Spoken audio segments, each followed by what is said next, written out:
Një klub francez, zemri të cilit nuk është bërë ende publik, ka shfaqur interes konkret për yllin shqiptar Anis Mehmeti. Lajmi vjen në një moment kyç të sezonit, teksa ardhmja e futbollistit mbetet e hapur. Mehmeti po zhvillon një sezon shumë pozitiv, 8 gola dhe 6 asiste bëjnë atë një nga lojtarët më vendimtar të Bristol Cityt. Forma e tij e mirë nuk ka kaluar pa u vënë re dhe ka tërhequr vëmendjen e klubeve të shumt.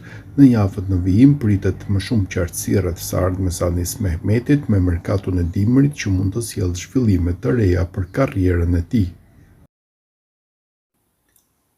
Anis Mehmeti vazhdon të shkëlqejë në Championship me fanellën e Bristolit, duke e kthyer fal golave dhe asisteve të tij këtë klub në pretendent për ngjitje në Premier League.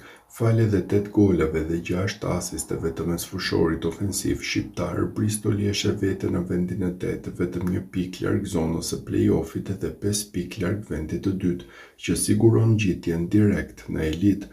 Sigurisht, për të bërë hapin cilësor, Mehmeti dhe kompani ka nevojë për ndihmë nga merkato i janarit dhe klubi po planifikon disa lëvizje për të afruar lojtarë që t'i japin ekipit shtysëm për të tentuar ngjitjen.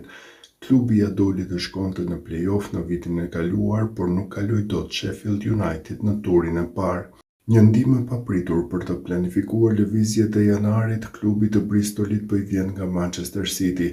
Trajneri Pep Guardiola ka vendosur që të afrojë në radhët e skuadrës së tij Antoine Semenyo të Bournemouth dhe do të paguajë klauzolën e largimit të ansorit të sulmit që në ditët e para të janarit.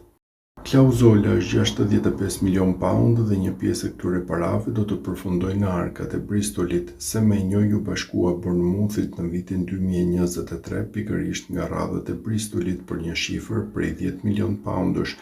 Por klubi aktual i Anis Mehmetit aso kohë vendosi një klauzolë në kontratën e transferimit duke ruajtur 20% të fitimeve nga shitja radhës e ganezit.